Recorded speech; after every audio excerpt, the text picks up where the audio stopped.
Au fil de l'histoire, plusieurs chefs d'État ont déclaré leur volonté d'instaurer un nouveau mode de gouvernance mondiale. We have before us the opportunity to forge for ourselves and for future generations a new world order. Le 11 septembre 1990, George W. Bush a prononcé un discours devant le Congrès américain à propos de l'envahissement du Koweït par les troupes de Saddam Hussein, le président irakien, dans lequel il appelait un nouvel ordre mondial. An order in which a credible United Nations can use its peacekeeping role to fulfill the promise and vision of the UN's founders. 24 heures ont passé depuis le scrutin, mais c'est bien sûr le choc du référendum et ses conséquences qui occupent encore tous les esprits ce soir. Le 29 mai 2005, 54,68% des Français disent non par référendum au traité constitutionnel européen. Et regardez aussi la carte de France de ce vote. Elle est pratiquement homogène. Le non en rouge l'emporte partout, sauf dans les 14 départements en bleu, principalement dans l'ouest, l'est et la région parisienne. Mes chers compatriotes, le Parlement vient de voter la loi autorisant la ratification du traité de Lisbonne. Ce traité simplifié, c'est la France qui a pris l'initiative de le proposer pour sortir l'Europe de la crise institutionnelle dans laquelle elle se trouvait plongée. En 2007, alors qu'il vient d'être fraîchement élu président de la République, Nicolas Sarkozy ne tient pas compte de l'avis des Français et parvient à faire adopter le traité par le Parlement. En 2008, à l'université d'été du Parti socialiste, François Hollande mentionnait par ailleurs la nécessité impérieuse d'un nouvel ordre international. Le 16 janvier 2009, lors de ses vœux aux ambassadeurs, Nicolas Sarkozy avait déclaré être résolument en route vers un nouvel ordre mondial. Et je peux vous dire une troisième chose. On ira ensemble vers ce nouvel ordre mondial. Et personne, je dis bien, personne ne pourra s'y opposer. L'acceptation du traité de Lisbonne était un prérequis nécessaire pour affaiblir le rôle de l'État français et concéder ainsi une partie de ses prérogatives à Bruxelles. Le 17 avril 2020, le chef d'État français Emmanuel Macron a déclaré « Je crois que ce choc qu'on est en train de vivre après beaucoup d'autres va nous obliger à repenser la mondialisation et va nous obliger à repenser les termes de la souveraineté. » Certaines sociétés secrètes opèrent dans les coulisses en plaçant l'homme ou la femme de leur choix à la tête d'un pays ou d'une grande organisation internationale. En mars 2019, l'homme politique Philippe de Villiers explique dans une émission télévisée que la France a perdu le contrôle de son destin. Discuter entre eux, ce sont des chefs d'entreprise, ou discuter aussi avec des chefs d'entreprise, ils l'ont fait au Parlement européen, et pas forcément un complot. Absolument, c'est pas forcément un complot, ils n'ont pas besoin de comploter, ils ont le pouvoir. Ce que m'a dit un jour François Fillon, je lui ai dit mais pourquoi tu vas au groupe Bilderberg, parce qu'il est rentré, il a été agréé par le groupe Bilderberg, de même que son ami Alain Juppé l'année d'après. C'est quoi? Dans l'évangile on dit faut pas mettre la lumière sous le boisseau. Ça vaut pour la franc-maçonnerie aussi. Pourquoi ils se cachent ces gens-là? Pourquoi ils se cachent? Il vous a répondu quoi? Et il m'a répondu incroyable la réponse, il m'a dit que veux-tu, c'est eux qui nous gouvernent. Voilà. Donc en fait le groupe Bilderberg, la trilatérale, ça existe. Alors, la différence entre moi et beaucoup d'autres, c'est beaucoup de gens disent « Ah, c'est le complot, la conspiration mondiale ». Non, mais non, ils ont le pouvoir. We can build the 21st century world order based on a new breed of multilateralism, based on a more effective, accountable and results-oriented multilateralism, a strong multilateralism.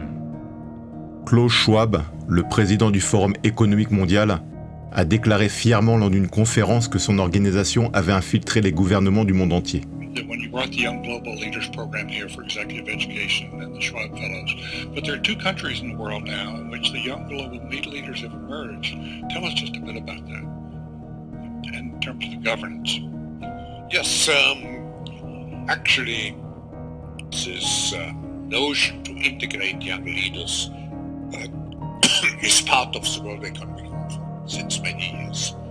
And I have to say, when I mention now names like Mrs. Merkel, even Vladimir Putin and so on, they all have been young global leaders of the World Economic Forum. But what we are very proud of now is the young generation, like Prime Minister Trudeau, President of Argentina, and so on, so that we penetrate the cabinets. So yesterday I was at a reception for Prime Minister Trudeau, and I know that half of this cabinet, or even more half of this cabinet, are actually young noble leaders of the world in. It's true in Argentina as well. It's true in Argentina, and it's true in France now. I'm with the president, with a young noble leader. En avril 2019, Bruno Gollnisch, vice-président du Front National et ancien député européen de 1989 à 2019, a fait une déclaration très surprenante lors d'un débat au Parlement européen avec la Premier ministre de Lettonie. Monsieur le Premier ministre, cher ancien collègue, vous nous entretenez de l'avenir de l'Union européenne. Disons les choses franchement, cet avenir sera bien sombre si l'on ne change pas radicalement de perspective. Au cours des 30 années que j'ai passées dans ce Parlement, j'ai vu se développer une dynamique de groupe perverse, prométhéenne, je devrais dire luciférienne, telle que la majorité de nos collègues s'est crue apte à donner au monde entier des principes qu'ils proclament mais qu'ils ne suivent pas à l'égard de leurs collègues de la minorité. En outre, ils se persuadent qu'ils ont mandat pour gérer tous les aspects de la vie politique, économique, sociale, culturelle, sexuelle même, de 500 millions d'Européens. L'architecture du Parlement européen s'inspire du célèbre tableau de Bruegel, La Tour de Babel, dont Nimrod fut l'initiateur. Ce dernier avait osé défier Dieu en essayant de construire une tour dont le sommet touche le ciel.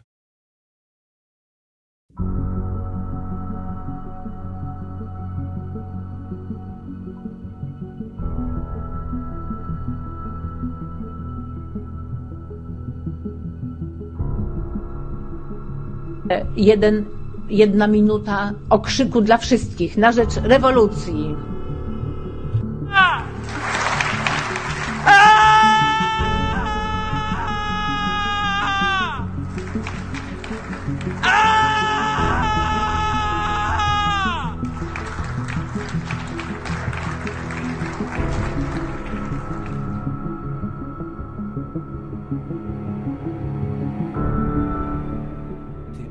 Flottent tout autour de ta tête, l'une après l'autre, du visage à la nuque, sur les côtés.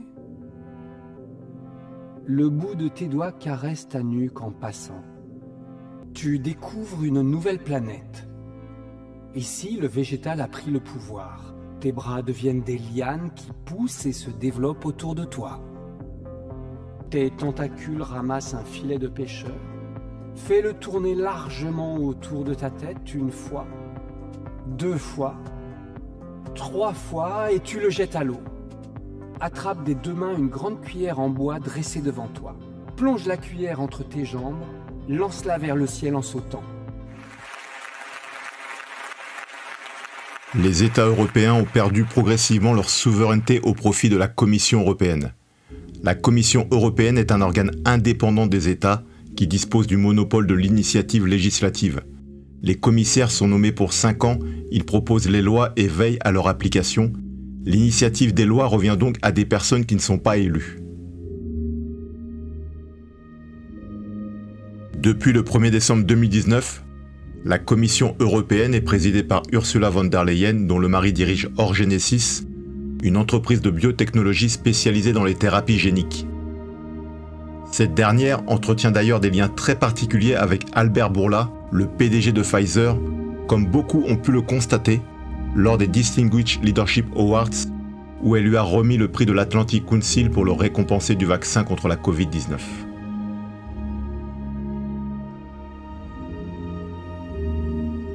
Cette proximité en a néanmoins choqué plus d'un, notamment lorsqu'elle a refusé de rendre publics ses SMS avec le patron de Pfizer, dont la facture concerne 1,8 milliard de doses. Sur le site de la Commission européenne se trouve un document de mai 2019 intitulé « Roadmap for the Implementation of Actions ». c'est-à-dire feuille de route pour la mise en œuvre des actions, dans lequel sont décrites les différentes actions pour la mise en place d'une carte de vaccination à l'échelle européenne pour 2022. C'est pourquoi je vous invite tous à soutenir cette initiative. Maintenant, que ce soit pour la gestion des crises sanitaires ou pour le renforcement continu des systèmes de santé, je vous appelle, chers collègues, à soutenir sans relâche l'Organisation mondiale de la santé. L'OMS est la seule institution légitime pour garantir la sécurité sanitaire universelle et nous permettre collectivement d'avoir une réponse coordonnée, unie et solidaire. C'est ce qu'a fait la France en doublant ses contributions à l'organisation pendant la crise.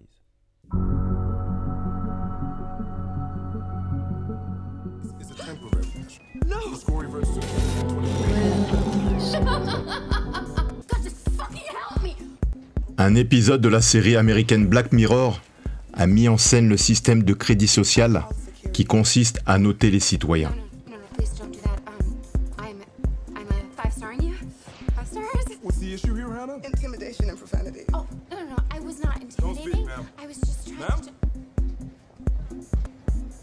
Okay, so, in order to restore calm, I'm invoking my authority as airport security to dock you 1 full ranking point as a punitive measure. La réalité dépasse aujourd'hui la fiction, puisque le système de crédit social a été mis en place dans les grandes agglomérations chinoises.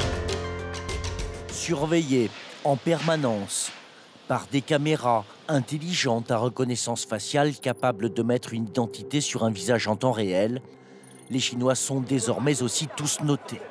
778 sur 950, 548 c'est moins bien, 748, un bon score. Pour l'instant, c'est une notation bancaire qui atteste de la bonne gestion des comptes et que tout le monde connaît ici. Je trouve ça bien d'être noté. Dans une société, il faut qu'il y ait des règles.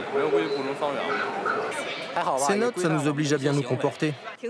Ça peut vous paraître effrayant, mais en Chine, c'est comme ça, on a l'habitude. De toute façon, on n'a pas le choix.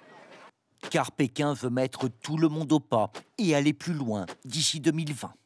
Il y aura de bons et de mauvais citoyens grâce au rassemblement de centaines de données provenant de banques, sociétés privées et des autorités.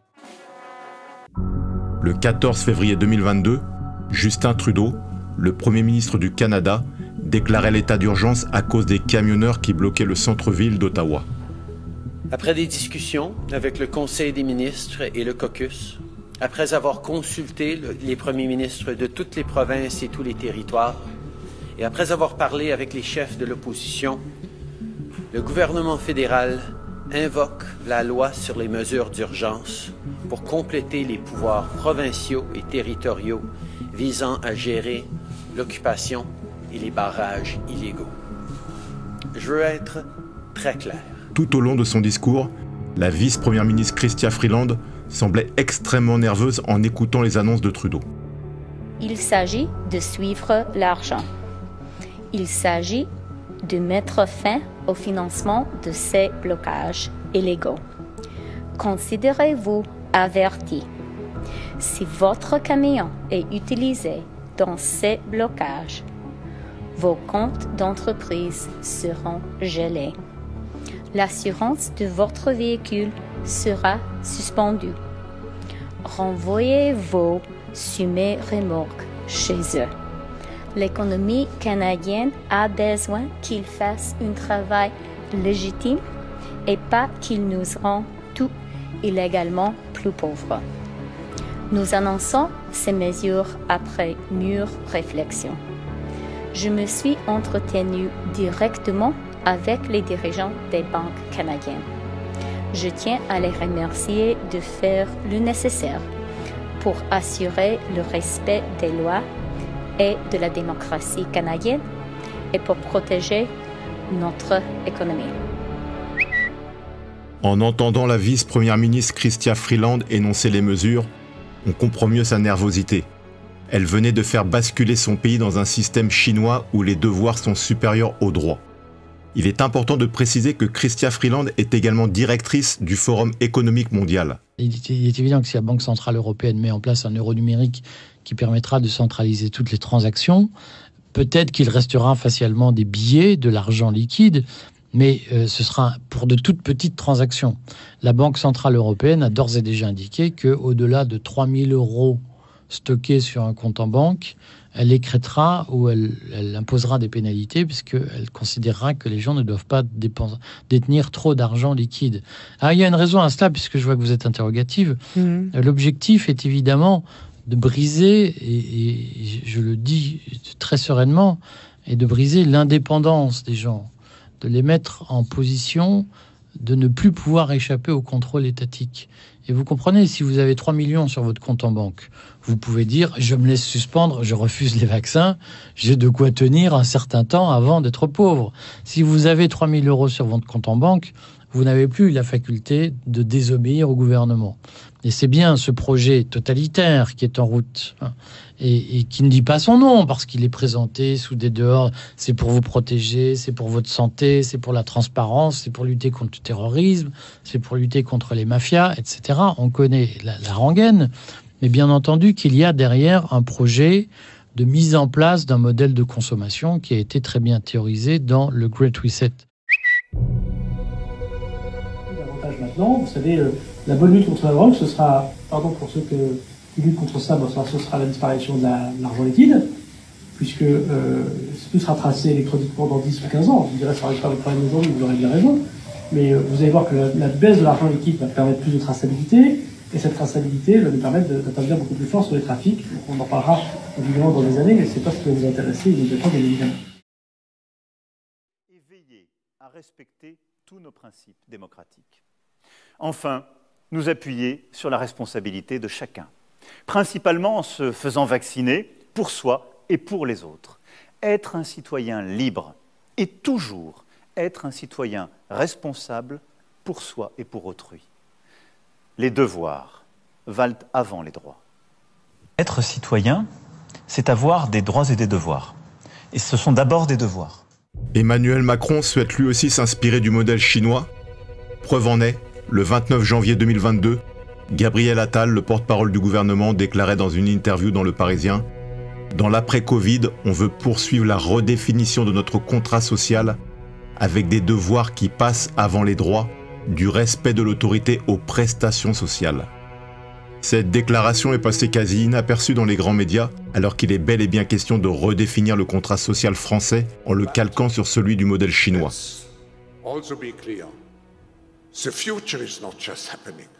En 2020, Klaus Schwab a publié The Great Reset, dans lequel il a écrit « La pandémie représente une fenêtre d'opportunité rare mais étroite pour repenser, réinventer et réinitialiser notre monde. » The future is built by us, by a powerful community as you here in this room. We have the means to improve the state of the world. But two conditions are necessary.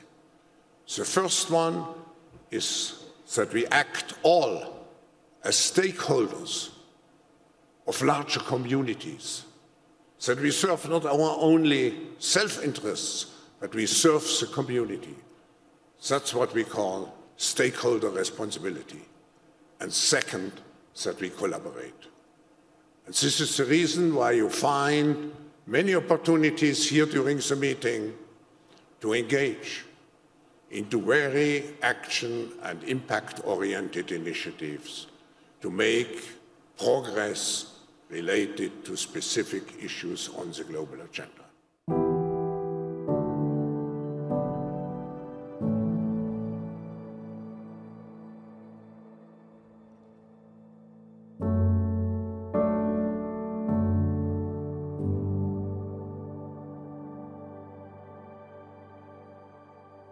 L'objectif sous-jacent à la création d'un nouvel ordre mondial est l'instauration d'un gouvernement, d'une économie, d'une monnaie, d'une culture et d'une religion universelle. Contrairement aux idées reçues, il ne s'agit pas uniquement de la conquête d'un pouvoir temporel mais avant tout spirituel.